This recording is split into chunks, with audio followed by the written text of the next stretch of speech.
Hi guys, I'm Matt and welcome back to Shadows Awakening. Now, I wanted to do something different because normally when it comes to my Let's Plays, I put like the boss fights as a like a part of the video.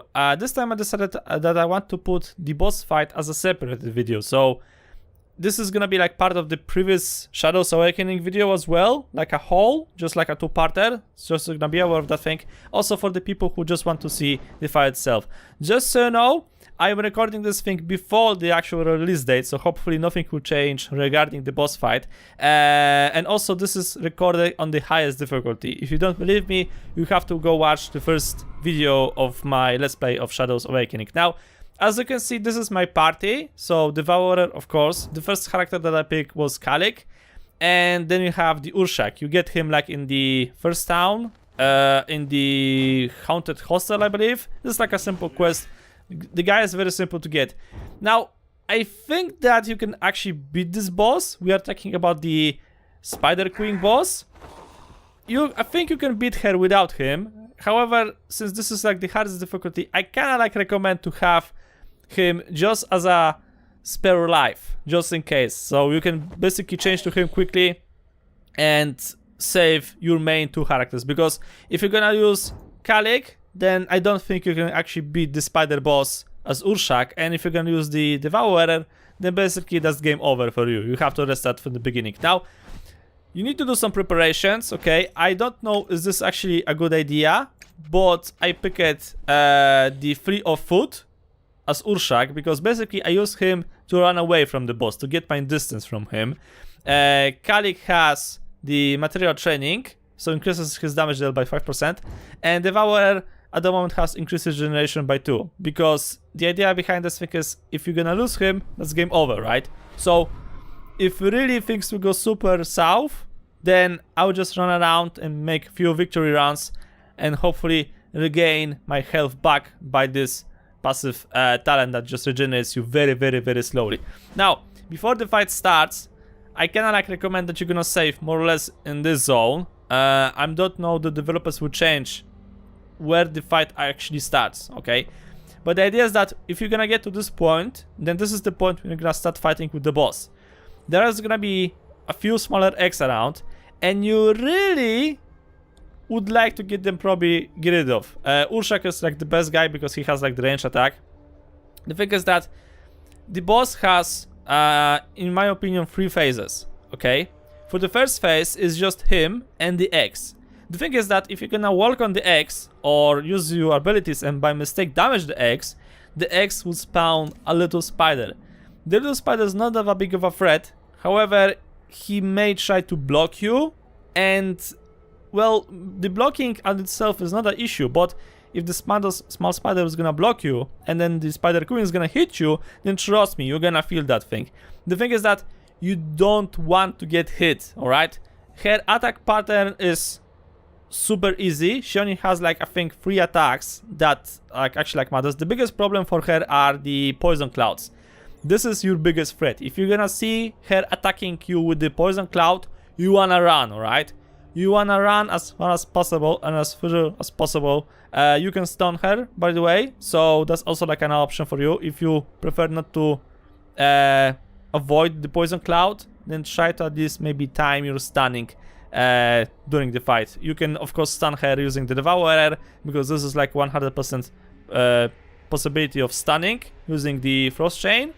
Or you can just try to base your fight on the lock and try to, for example, use Ground Smashing from Kalik, who has like a percentage of chance that it will actually trigger the stun. Anything else? I kinda like recommend to have Roll on Urshak, because this is like additional way of running away from the boss. Kinda like recommended. The rest of the abilities, Oil Flask. The Oil Flask is not working. For me at least, I didn't have this thing useful for the boss. The Landmine, quite useful. Especially in the second phase and in the first phase. Second and third phase. So, first phase, not exactly, it's good to have. Second and third phase, yeah, please have it. And when it comes to Kalik, Ground Smashing, of course, like the best ability ever, have it. I don't think I use it Warcry Adrenaline, maybe I use it like once, maybe twice, but all of my mana was focused on using the ground smashing. When it comes to the Devourer, basically I use it possession. You kinda can use the possession, and I kinda like recommend to use this thing on the third phase if you really want to use it. And if you don't feel like you're gonna keep your mana up, then just try to keep it for the Frost Chain, because this is a stun. Stun is awesome, you know, stun is great. As I was saying, before the fight's gonna start, use Urshak, stand closer to the gate, but just I think the fight actually triggers only when you're gonna get like past this point, more or less. So you can basically like walk over here, hold a shift button, and then use the left mouse button, and you can just shoot around. So try to destroy the eggs that you're gonna see. I'm not exactly sure what are those voices, those sounds, but yeah, that's cool to have. Try to destroy the eggs before the fight will start. This will just make your fight a little bit easier. Not saying it's gonna be a big ground changer, but still, smack it to make it easier, especially on the hardest difficulty. Right, so I start my fight as the Devourer. I walk a little bit to the side of the arena. Then the boss decides to come, okay? She blocks the way out, and the fight begins. You begin with the stun from the Devourer, and you try to deliver a little bit of damage. Now the thing is, you need to time your attacks with Kalik, okay? He's gonna be your main damage dealer in this fight. The thing is that you should be able to make 2 attacks from Kalik, but making the third one is a risky one, okay? So try, instead of doing the third attack in his animation, to try to use the ground smashing, because if you're gonna try to do that thing, you'll be able to stun the boss. There's like a percentage of that thing. So then you will be able to continue the combo of his animation. Remember that the third attack from Kalik is his most powerful one. Like, that's the attack that's gonna deliver the most damage, okay? So you kinda need to time the attacks, because as soon as the boss is gonna exit the stun, oh, she's gonna rape your soul, man. You want to run away and keep your distance. Remember about the poison cloud, because this is basically, that's gonna be doing only damage to me. The web, kinda dangerous, but the thing is that I noticed is that sometimes when you turn into the Devourer, the web doesn't exactly trigger. So you can walk over the web as the Devourer and don't get actually like slowed down. The idea is that the boss acts as a normal spider. So if you like watch Discovery Channel about spiders, then you get the idea. She wants to get you slowed, she wants to web you, and then she wants to poison you. That's the first phase. The second phase starts when this little medium spider spawns. Now he is actually quite dangerous. I do actually try to recommend to try deal with him before the third phase starts. He is not that super strong, but the thing is that his attack will stun you, okay? That's like I think 4 or 3 seconds of stun, and trust me, for the boss that's way more than enough to get to you and really destroy you. So you can try to use possession on the ad and force the boss to attack him, okay? So this will save you a little bit of time. This will allow you to, for example, finish off the remaining eggs, because you will need a lot of space when it's gonna come to the third phase. And basically the boss will destroy his own ad, which is kinda like a clever idea, I believe. So yeah, if you have the possibility, use the possession as the Devourer, take care of the ad. Keep distance. Try to use every single second you can to deliver a little bit of damage. That's every single one of those shots, even from Urshak, even his like 40 damage can be kill or not kill the boss, okay? Trust me, I've tried this boss like 30 times, okay? Some of the attempts were just like 5 seconds and I had to restart from the beginning because I screwed up something. Now Urshak have died. This is not a big of a problem, alright? He can die. Though nobody's caring about Urshak, he's just like a pawn. He's just like a second extra life for us. The biggest issue is that if Kalik is gonna die, that's the problem. So, stun the Devourer, get to Kalik, deliver damage, try to not be too greedy, run.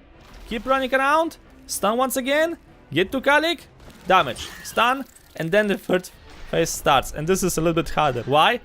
Because the same spider that spawned in the second phase will now spawn twice, okay? And this is even bigger of an issue.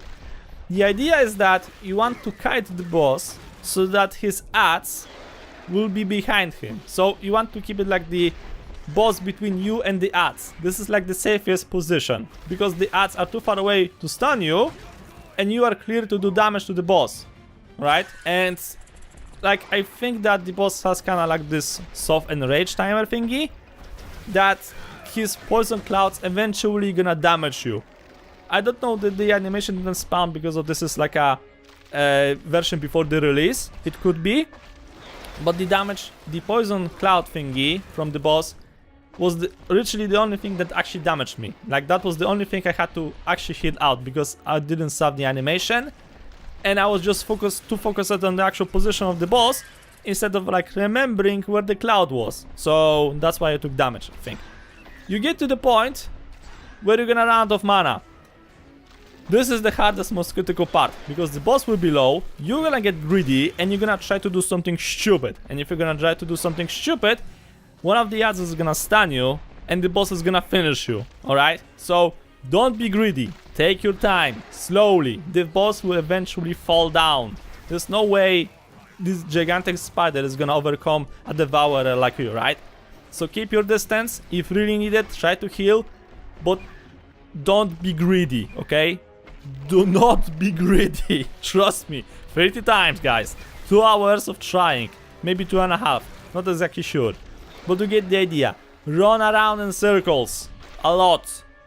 Basically the idea is that if you're gonna make like a full circle, the poison cloud should disappear, I think, that's how it should work. Not exactly sure about that thing, I was way too focused on actually fighting the fight than trying to time out the abilities and counter abilities for that. So you see the F here, stun, damage, stun, damage, stun, damage. It worked for me. Not exactly sure if this is like a super good attempt, but it worked, right? So following the simple rule, if something is stupid but it works, then it's not stupid at all. Eventually the boss is gonna fall down sooner or later. This doesn't actually take that long. Stun, damage, damage, stun, damage, damage. Too greedy? Boss died. Yep. The thing is, I died as well, but thankfully the game richly saves the moment when you're gonna defeat the boss. So as soon as I respawn, I will spawn back to the same position when I died. I'll be able to loot the thing, and I'll be able to run the hell out. So yeah, this was my, let's say, guide for defeating the Arachno boss, Spider Queen, whatever you're gonna call her. I'm not exactly sure she's like important. Maybe she is. Maybe she's not, hard to say. The good thing is that she drops a really good weapon. And if you're gonna be thinking what exactly I use it Urshak for, running, as I said. The thing is with Shadow's Awakening is that you have to use all of your heroes. This is the basic concept of the game.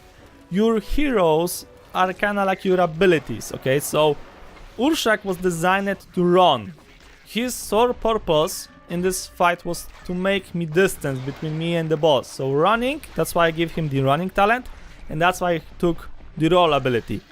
The roll ability is like super fancy because it actually pushes the boss around, so you have like a more clear way to run as well. The landmines, kinda useful, not necessary. If you feel you want to deliver a little bit of additional damage to the boss, and you kinda like failing on the second or third phase, then you probably would like to push the first phase. So that's kind of like what I recommend, to use a little bit the landmines if you feel like that. Just make sure that later on you have enough mana if that actually will be your successful attempt. As I said, 2 hours and 30 minutes. Trust me, the amount of swear words I put out doing that attempt, whoa man, was a lot. Trust me on that, really a lot. So yeah, was the fight hard? If you're greedy, yes, it's hard. Do you kinda need equipment? Yeah, having some kind of like basic equipment is a good thing.